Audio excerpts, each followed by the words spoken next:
Idea brother and sisters, இன்னைக்கு நம்ம பார்க்க போறது கைஜூ நம்பர் 8ல சீசன் 1ல எபிசோட் 7 தான் இன்னைக்கான வீடியோல நம்ம பார்க்க போறோம். ஒரு எபிசோட பார்த்துட்டு இந்த எபிசோட் வரீங்கன்னா கண்டிப்பா சீரிஸ் உங்களுக்கு பிடிச்சிருக்கும் நம்பர். அதனால வீடியோ கலெக்ட் பண்ணிட்டு புதுசா இருந்துச்சு பாக்குறீங்கன்னா மறக்காம நம்ம சேனலை சப்ஸ்கிரைப் பண்ணிடுங்க. அதோட என்னோட இன்ஸ்டாகிராம் லிங்க் டிஸ்கிரிப்ஷன்ல கொடுத்திருக்கேன், ஃபாலோ பண்ணனும் நினைக்கிறவங்க ஃபாலோ பண்ணிக்கலாம். கதைக்கேத்த மாதிரி சில இடத்துல லைட்டா நான் மாத்தி சொல்றேன், நான் அப்பதான் இந்த கதை உங்களுக்கு புரியும். சரி, ரொம்ப பேசாம டைரக்டா கதைக்குள்ள போயிடலாம். கதையோட ஆரம்பத்திலேயே இவங்களோட ஃபர்ஸ்ட் மிஷன் யோஜோஸை கொல்றதா இருந்தாலும் அந்த யோஜோஸ் எல்லாத்துக்கும் ரீப்ரொடக்டிவ் ஆர்கன் இருக்குன்னு நம்ம காஃப்கா கண்டுபிடிச்சிருப்பான். கவெட் பவர் 96% யூஸ் பண்ணி ஒரு பெரிய சைஸ் காஞ்சுவே மீனை அழிச்சிருவா. அதுக்கப்புறம் அது மூலமாவே நிறைய யூஜஸ் வர ஆரம்பிச்சிருங்க. இதுல வேற இவங்க ரெண்டு பேரும் யதார்த்தமா இந்த ஹைபிரிட் கைஜுவை மீட் பண்ற மாதிரி ஆயிடும். கிளீனிங் கர்ப்ல இருக்கிறவங்களாரும் இங்க இருந்து அந்த ஃபைட்டை பார்த்துட்டு இருக்கானுங்க. இப்பதான் புரியுது டோக்கியோல இருந்து கணக்காம வரையும் இருக்கிற எல்லா கிளீனிங் கர்ப்பையும் எதுக்காக கூப்பிட்டானுங்கன்னு. அடே புதுசா இந்த பையன் எங்கடா ஆளையே காணோம், தெரியல. அவனுக்கு மறுபடியும் வயிற்ற கிளக்குதுன்னு பாத்ரூம் கூட போயிருக்கலாம். சொல்றது கேக்குதா இல்லையா? இந்த இடம் ரொம்ப ஆபத்து, முதல்ல இந்த இடத்த விட்டு போகணும் இகாரு சொல்றான். ஆனா அந்த கைஜு அடுத்த நொடி இவனை அட்டாக் பண்ணிடுது. அடடா, நான் ஹார்ட்டை மிஸ் பண்ணிட்டேன்னு நினைக்கிறேன். இந்த ஃபார்ம்ல வந்து என்னால சரியா எய்ம் பண்ண முடியல. உன்னோட சூடோட எபிலிட்டி யூஸ் பண்ணி ப்ளீடிங் ஸ்டாப் பண்ணனும் இச்சிகாவா சொல்றான். இவன் ஒரு கைஜு, ஆனா இவன் என்னோட செம்பாய் மாதிரி கிடையாது. இது எக்ஸாம்ல வந்தா அதே கைஜு தான். இதுதான் ஷினோமியாவையும் அட்டாக் பண்ணிச்சு. வெறுங்கையோட தான் திரும்பி போக போறோமோன்னு நினைச்சிட்டு இருந்தேன். ஆனா இப்ப ரெண்டு டிஃபன் ஆபீசரோட லைஃப் சாம்பிளையே எடுத்துட்டு போலான்னு இருக்கேன். லீடர் அக்குவேரோக்கார், நாங்க ஒரு ஹிமாவோட கைஜு பத்திருக்கோம், அதை சமாளிக்கிறதுக்கு எங்களுக்கு பேக்கப் அனுப்புங்கன்னு இவன் சொல்லி பாக்குறான். ஆனா அவங்கள்ட்ட இருந்து எந்த ரிப்ளையும் வரல. ஏன்னா வெளில இருக்கிறவங்களை கான்டாக்ட் பண்ண முடியாத மாதிரி இது ஒரு ஷீல்டை கிரியேட் பண்ணிருக்கு. ஏன்னா அப்பதான் மனுஷங்கள்ட்ட இருந்து இதால மறைஞ்சிருக்க முடியுமா? இப்படி இது எல்லாத்தையும் சொல்லிட்டு அது ரெனோ அட்டாக் பண்ணுது. என்னாச்சு? என்னோட டார்கெட் ஏன் சரியா ஹிட் பண்ண முடியல? என்னோட சூட்டோட ஷீல்டை தாண்டியும் அது என்ன அட்டாக் பண்ணுது. ஆனா அது எப்படி அட்டாக் பண்ணுதுன்னு இவன் யோசிக்கிறான். அப்படி யோசிக்கும் போதுதான் கிக்கரு ஒரு விஷயத்த சொல்லியிருப்பா. ஆரம்பத்துல அது அட்டாக் பண்ணும்போது எனக்கு அது மேஜிக் மாதிரி தான் தெரிஞ்சிச்சு. அதோட ஃபிங்கரை நீங்க க்ளோஸா பாத்தீங்கன்னா அது அட்டாக் பண்ண ரெடி ஆகுதுங்கிறத நீங்க தெரிஞ்சுக்கலாம். உடனே அந்த ஹீட்ல இருந்து டாச் பண்ணது மட்டும் இல்லாம ஃப்ரீசிங் பிளட்டை வச்சு இவனை ஷூட் பண்ணிடுறான்.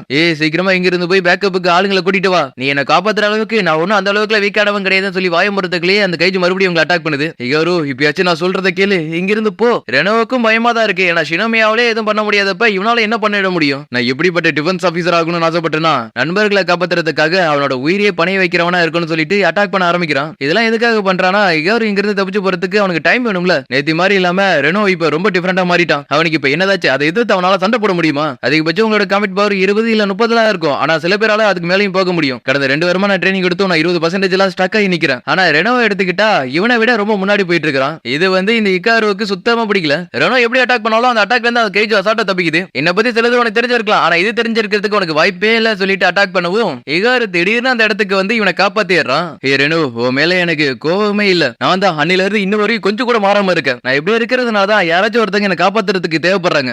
ரெனோ, நீ ஒன்னும் இப்ப என்ன காப்பாத்தல, நான் தான் உன்னை இப்ப காப்பாத்தி இருக்கேன். எதுக்காக நீ இங்க வந்தேன்னு ரெனோ கேக்குறான். நான் மட்டும் சரியான இடத்துல வரல, கண்டிப்பா நீ செத்துருப்ப. அப்பனா இவனை இங்க இருந்து வெளில அனுப்புறதுக்காக நீ ட்ரை பண்ணிருக்கியான்னு இந்த கைஜு கேக்குது. இந்த கைஜு இன்டெலிஜென்ட்டா இருந்தாலுமே இது மனுஷங்களை பத்தி புரிஞ்சுக்கிறதுக்கு கொஞ்சம் டைம் எடுத்துக்குது. இப்ப இந்த கைஜு வந்து உங்க ரெண்டு பேரையும் நான் தப்பிச்சு போகிறதுக்கு விட மாட்டேன்னு சொல்லவும் நமக்கு இப்ப வேற ஆப்ஷன் இல்ல, இது கூட சண்டை போட்டு ஆகணும்னு இகாரு சொல்றான். நான் முடிஞ்ச அளவுக்கு உனக்கு பேக்கப் தரேன், அதை பயன்படுத்திட்டு எப்படியாச்சும் அந்த கைஜோட கதை நம்ம முடிக்கிறோம். ரெண்டு பேரும் சேர்ந்து அது கூட ஃபைட் பண்ண ஆரம்பிக்கிறானுங்க. வயட மட்டும் தான் டிஃபரெண்டான புல்லட் எல்லாம் இருக்குன்னு நினைச்சியா? என்கிட்டயும் இருக்குன்னு இவன் சொல்றான். எனக்கு நீ பிரச்சனையே தெரியறேன்னு சொல்லிட்டு அந்த கைஜு அட்டாக் பண்றப்ப கரெக்டா அதை ஃபோக்கஸ் பண்ணி அந்த ஒரு அட்டாக்ல இருந்து இவன் டாச் பண்ணிடுறான். ஏன்னா இதுக்கு மேல இவர் கிட்ட வாங்கினா கண்டிப்பா இவன் செத்துருவான். அதே மாதிரி இங்க ரெனோவும் அவனோட ஃபுல் பொட்டன்ஷியல் யூஸ் பண்ணி ஷூட் பண்ண ஆரம்பிக்கிறான். அப்படி ஷூட் பண்ணாலுமே கடைசியில அது யோஜோட பாடி யூஸ் பண்ணி இப்படி தப்பிச்சிருது. இப்படி நடக்கும்னு இவங்க ரெண்டு பேருமே எதிர்பார்க்கவே இல்ல. உன்னோட கண்ணில் இருக்கிற பயத்திலே தெரியுது இப்ப நீ சாக போறேன்னு சொல்லிட்டு நம்ம ரெனோவை பயங்கரமா அது டேமேஜ் பண்ணி விட்டுடுது. அதே நேரத்துல இவங்க ரெண்டு பேரோட கனெக்ஷனும் திடீர்னு கட் ஆயிடுச்சுன்னு வைஸ் கேப்டனுக்கு தெரிய வருது. அவங்க ரெண்டு பேருக்கும் என்ன ஆயிருக்குங்கிற மாதிரி நம்ம ஹீரோ யோசிக்கிறான். இறந்து போன யோசிக்கலாம் லைட்டா நகரத்தை பார்த்துட்டு நீ நினைக்கிறதுதான் நானும் நினைக்கிறான் ஹீரோ. ஆமா, அந்த கேஜி இங்கேயும் வந்துருச்சுன்னு இவ சொல்றா. இங்க ரெனோவும் அவனோட சூட்டை யூஸ் பண்ணி எப்படியாச்சும் ப்ளீடிங் ஆகிறதா ஸ்டாப் பண்றதுக்கு பாக்குறான். நான் இன்னும் உயிரோட தான் இருக்கேன், அதனால இன்னும் இந்த பேட்டில் முடியல, இன்னும் உன்னால நகர முடியுதான்னு சொல்லிட்டு மறுபடியும் அட்டாக் பண்றதுக்கு பாக்குது. இகாரு நான் சும்மா விட மாட்டேன்னு ஷூட் பண்றான். ஆனா அது எல்லா புல்லட்டுமே அது பெருசாவே எடுத்துக்க மாட்டேங்குது. நான் ஆல்ரெடி இதெல்லாம் பார்த்துட்டேன், அதனால எனக்கு இதெல்லாம் பெரிய மேட்டரே கிடையாது. நீ இப்ப ரொம்ப வீக்கா இருந்தும் நகர்ந்துகிட்டே இருக்குன்னு சொல்லிட்டு ரெனோ அட்டாக் பண்ணுது. நான் எப்படியாச்சும் ரெனோவை காப்பாத்துறோம், ஏன்னா அவனுக்கு இருக்கிற திறமைக்கு அவன் கண்டிப்பா ஒரு நாள் கேப்டன் ஆவான். அதனால இந்த இடத்துல இவன் சாக கூடாதுன்னு சொன்னாலும் இவனோட கண்ணு டேமேஜ் ஆயிடுச்சு. இதுக்கப்புறம் இவனால எதுவுமே பண்ண முடியாது. ப்ளீஸ் கடவுளோ டீமோனோ டெவிலோ எனக்கு எதை நினைச்சு கவலை இல்ல, யாராச்சும் வந்து என்னோட ஃப்ரெண்டை காப்பாத்துங்க. இந்த இடத்துல நீ சாக போற இல்ல, இந்த இடத்துல நீ தான் சாக போறன்னு ஒரு அடிதான். அந்த ஒரு அடியிலே தலை தனியா பிச்சுக்கிட்டு போயிடுது. ஏஜுக்காக நான் லேட்டா வந்ததுக்கு என்ன மன்னிச்சிரு. நான் ரொம்ப வீக்கா இருக்கேன். நான் எது நடக்க கூடாதுன்னு எதிர்பார்த்தனோ அதுவே கடைசியில் நடந்துருச்சு. இன்னாலே இப்ப செம்பாய் கைஜுவ மாறிட்டாரு. என்னது இன்னொரு ஹியூமனாய்டு கைஜுவான்னு இவன் ஷாக் ஆகுறான். நீதான் அந்த எல்லாரும் சொல்ற கைஜு நம்பர் 8ஆ?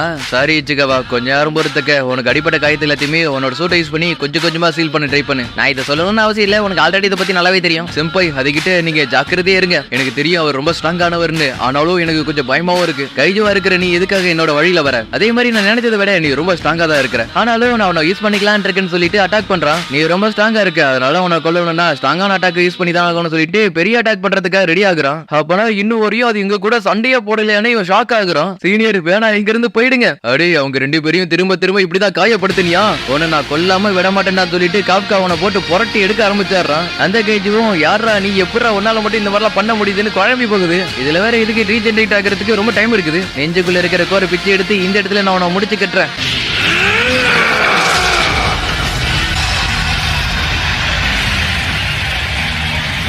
அடிச்சடியில அந்த கைஜோட கோரே வெளில தெரிஞ்சிருது. காப்கா அதை கொல்ற இடம் பார்த்து அந்த இடத்துக்கு 2 டிஃபென்ஸ் ஃபோர்ஸ் ஆபீசர் வந்துடுறானுங்க. அவனுங்க பார்த்துட்டு இந்த இடத்துல ஒரு ஹியூமனாய்டு கைஜோ இருக்குன்னு சொல்லிடுறானுங்களா. இங்க ஷினோமியா இருக்கால, அவளால முடிஞ்ச அளவுக்கு எல்லா கைஜோஸுமே காலி பண்ணிட்டு இருக்கா. இன்னொரு அவர் அந்த இடத்துக்கு போயிருப்பாரான்னு தெரியல இவ யோசிக்கிறா. அவங்க 2 பேரும் எங்க இருக்காங்கறத நம்மளால ட்ராக் பண்ண முடியல. அப்படி இருக்கும்போது எப்படி நீங்க கண்டுபிடிக்க போறீங்க? அவங்க 2 பேரும் எங்க இருக்காங்க அப்படிங்கறத நான் கண்டுபிடிக்க முடியாது. ஆனா அவங்க பக்கத்துல ஏதாச்சும் கைஜோ இருந்துச்சுன்னா அதை என்னால கண்டுபிடிக்க முடியும். இந்த இடத்துல தான் நாங்க ஒரு ஹியூமனாய்டு கைஜோ பார்த்திருக்கோம். அது பாக்குறதுக்கு கைஜோ நம்பர் 8 மாதிரியே இருக்குன்னு சொல்றானுங்க. அப்ப சரி நான் ஆளுங்களை அனுப்புறேன்னு வைஸ் கேப்டன் சொல்றாரு. ஒரு சின்ன கேப் கிடைச்சோனே இந்த கைஜோ எஸ்கேப் ஆயிடுது. நீ எப்படி அட்டாக் பண்ணுவ அப்படிங்கிறது எனக்கு தெரிஞ்சிடுச்சு. அதனால நீ ஸ்டீம் பாக்குறப்போ நான் அவனை கொன்னுடுவேன். பக்கத்துல நின்னு ஆபீசர்ஸ் அட்டாக் பண்ணுவோம். அதை காப்கா தடுக்கிறான். நீ ஒரு கைஜுவா இருந்தாலும் நீ மனுஷ மாதிரி தான் நடந்துக்கிற. நம்ம மறுபடியும் மீட் பண்ணலாம். Kaiju number 8. இதுக்கு மேல நான் இங்க இருந்தேன் கண்டிப்பா மாட்டிப்பேன்னு சொல்லிட்டு காப்கா அங்க இருந்து எஸ்கேப் ஆயிடுறான். நான் கைஜுவா மாதிரி இருந்தாலும் நான் எதிர்பார்த்ததை செஞ்சு முடிச்சிட்டேன்னு காப்கா சந்தோஷப்படுறான். சந்தைக்குள்ள நடந்து போயிட்டு இருக்கிறப்ப அந்த இடத்துக்கு வைஸ் கேப்டன் வராரு. ஃபைனலி நான் உன்னை கண்டுபிடிச்சிட்டேன் கைஜு நம்பர் 8. நான் வைஸ் கேப்டன் சுஷிரோ பேசுறேன். நான் கைஜு நம்பர் 8 பார்த்துட்டேன். இப்ப நான் இருக்கிற செட்டாருக்கு ஆளுங்க அனுப்புங்க. இவனாரே நீ எங்களோட ஆளுங்க கூட நல்லா ஃபன் பண்ணிட்டு இருந்திருக்க போல இருக்குன்னு சொல்லிட்டு அட்டாக் பண்ண ஆரம்பிக்கிறாரு.